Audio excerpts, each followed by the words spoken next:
For years, Congress has played a significant role in authorizing nuclear sanctions on Iran, and I'm proud to have taken the lead role in what has been a bipartisan effort to pass a series of sanctions that, more than anything else, has been responsible for Iran's decision to enter negotiations on its nuclear program.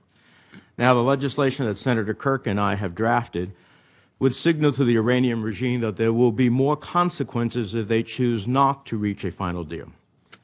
This morning, however, many of my Democratic colleagues and I will have sent a letter to the President telling him that we will not support passage of the Kirk-Menendez bill on the Senate floor until after March 24th, and only if there is no political framework agreement, because, as the letter states, we remain hopeful that diplomacy will succeed in reversing Iran's ability to develop a nuclear weapon capability in accordance with the timeline that the P5+1 and Iran negotiating teams have set for themselves, which is March 24, 2015, for a political framework agreement.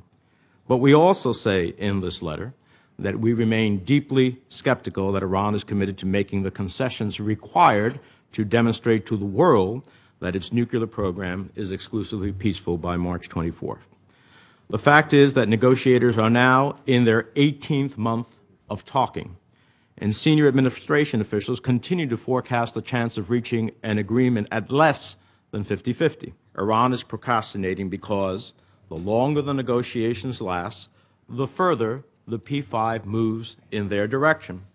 We have slowly shifted positions during the last 18 months after dismantling Iran's nuclear infrastructure, the Arak reactor, the Fordo enrichment facility, Iran's 19,000 centrifuges, to allow Iran to keep all those elements in some form while we settle for alarm bells that will tell us only when it's too late, when Iran has breached, and without prospective sanctions that are ready to be implemented.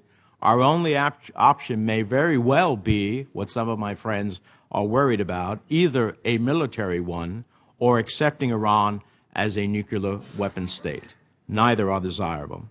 At the same time, Iran has stonewalled the IAEA's access to key sites where weaponization activities took place. They are looking for, and seem likely to get, an agreement that kicks this most serious issue down the road. I can't begin to understand how we would build an inspection and verification regime, or how long the agreement must last, until we know how far they've come towards building a nuclear weapon. In my view, we need Iran to understand that there are consequences if they fail to reach a comprehensive agreement. And the consequences are closing loopholes in existing sanctions and expanding sectoral sanctions.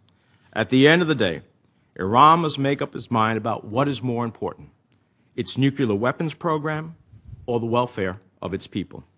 Until now, Iran has not been motivated to make such a decision.